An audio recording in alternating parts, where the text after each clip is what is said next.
jika itu tidak benar terjadi, bagaimana guys?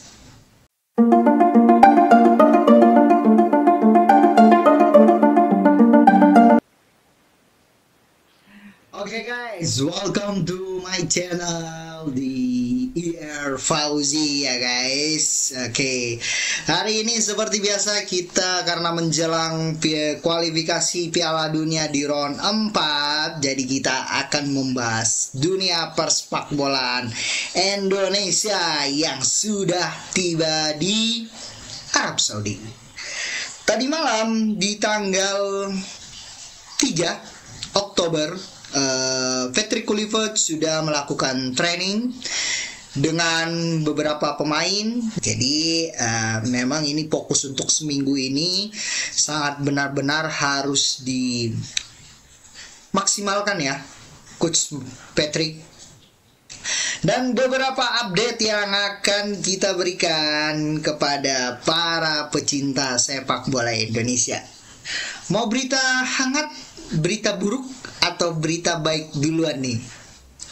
Oke, kita coba yang berita baiknya dulu ya guys. Karena berita buruknya ini banyak juga sih. Oke, yang pertama guys, berita buruk. Berita apa sih guys sebenarnya? Apa aja deh, yang penting kita bisa memberikan statement atau informasi agar para pecinta bisa mengetahui apa yang sedang terjadi di Arab Saudi ya guys. Berita baiknya adalah berita tentang starting line up Arab Saudi yang sudah dikeluarkan oleh pelatih mereka. Ada beberapa pemain yang sebenarnya inti di dalam tim, apalagi inti di dalam klubnya masing-masing, bahwasanya mereka tidak dipanggil oleh pelatih.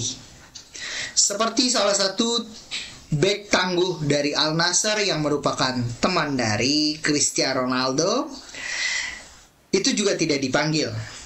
Kenapa? Cari tahu sendiri informasinya ya guys ya.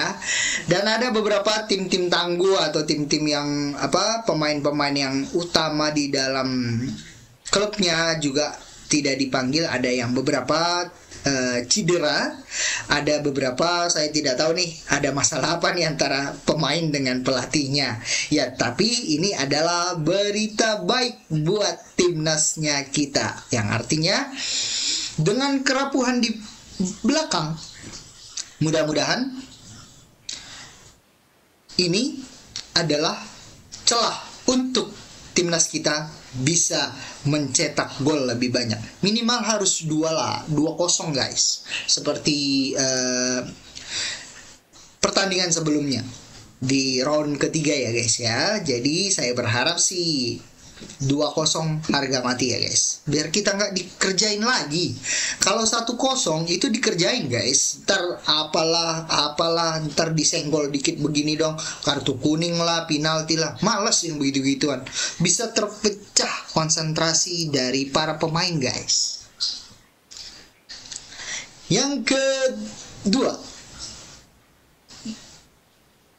berita berikutnya adalah Liga Arab itu juga off beberapa hari ke depan terkait dengan jelang pertandingan krusial ini guys, yang artinya pelatih memang memfokuskan mereka harus menang melawan Indonesia.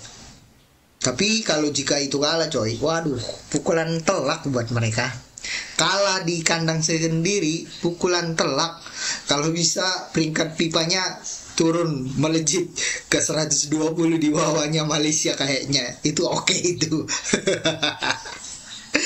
Oke, yang terkait dengan berita buruk dari timnas Indonesia adalah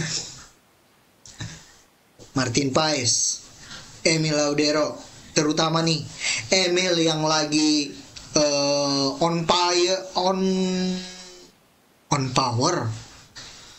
fire Pokoknya lagi-lagi gokil di Liga Italia.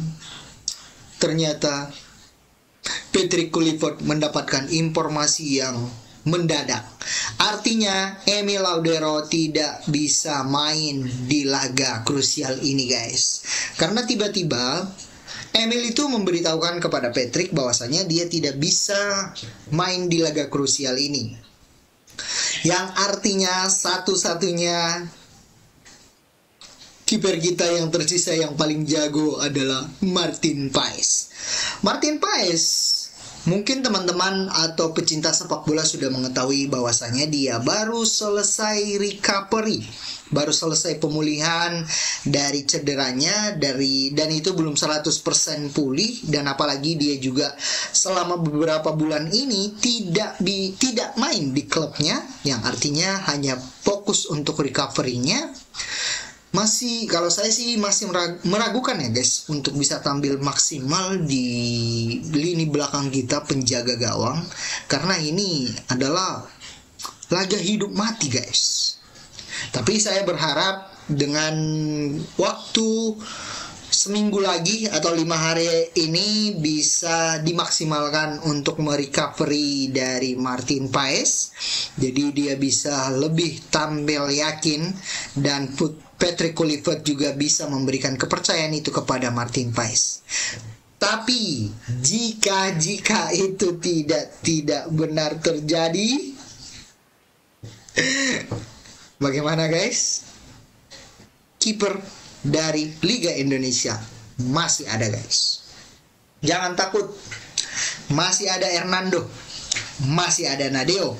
Dan terakhir ini tadi malam saya dapat informasi bahwasanya ada salah satu kiper dari Liga Indonesia juga dipanggil oleh Patrick untuk segera terbang ke Arab Saudi untuk menjaga atau menjadi kiper ketiga jika 2 kiper utama kita tidak bisa dimainkan ya guys ya. Jadi tinggal Patrick nih, Pak pelatih mau pilih yang mana nih antara Nadeo atau Hernando. Tapi kalau saya sih masih berharap sih Nadeo ya guys ya, karena dia postur tubuh menjulang tinggi, oke. Mungkin lebih meyakinkan lagi di bagian belakang. Tapi saya tidak tahu dari para pecinta sepak bola seperti apa. Boleh kolom komen ya, kenapa saya harus memilih Hernando guys. Memilih Nadeo. Tapi kalau teman-teman memilih Hernando, boleh komen di bawah ya guys.